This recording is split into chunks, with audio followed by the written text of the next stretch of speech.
ఇజ్రాయెల్కి సంబంధించి సరికొత్త ఆందోళన బాట పట్టారు. ఏంటంటే వాళ్ళ బందీలు 140 మంది దాకా ఇప్పటికే హమాస్ చెరలో ఉన్నారు. వాళ్ళని దేశ సరిహద్దులు దాటించే ప్రయత్నం హమాస్ చేస్తుందని, ఇంకోవైపున విడిపించడం చేత కాలేదు ఇజ్రాయెల్ ప్రభుత్వానికి, నెతన్యాహు ప్రభుత్వానికి. వాళ్ళు ఎక్కడున్నారో కూడా కనుక్కోలేకపోయింది. ఈ నేపథ్యంలో బందీలని బాధపడిపోతున్నారని వాళ్ళకి సపోర్టింగ్గా హమాస్ అండర్తో ఉన్నటువంటి గాజా సరిహద్దులలో వీళ్ళు లౌడ్ స్పీకర్లతో పిలుపులు ఇచ్చారు. A group of relatives of Hamas held hostages gathered at the Israel-Gaza border and called their loved ones' names over loudspeakers in the hope that hostages would hear them.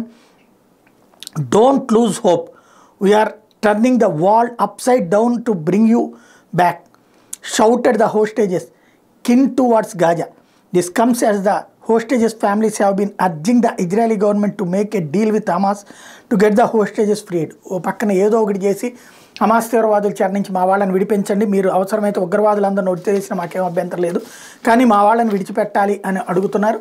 ప్రపంచ దేశాలన్నిటి చేత కూడా ఒత్తిడి తెస్తున్నాం, మీరేం భయపడబాకండి, మిమ్మల్ని వెనక్కి తీసుకొస్తామంటూ గాజా బార్డర్లకు వెళ్ళి హమాస్ తీవ్రవాదులకి ఎదురుగుండా ఈ స్టేట్మెంట్ ఇచ్చారు. అదే హమాస్ వాళ్ళకు కూడా కావాల్సింది. ఎందుకంటే ఇట్లాంటి ఒత్తిడి తెస్తే ఇజ్రాయెల్ కంట్రోల్ అవుతుందని వాళ్ళు వీళ్ళని రెచ్చగొడుతుంటారు.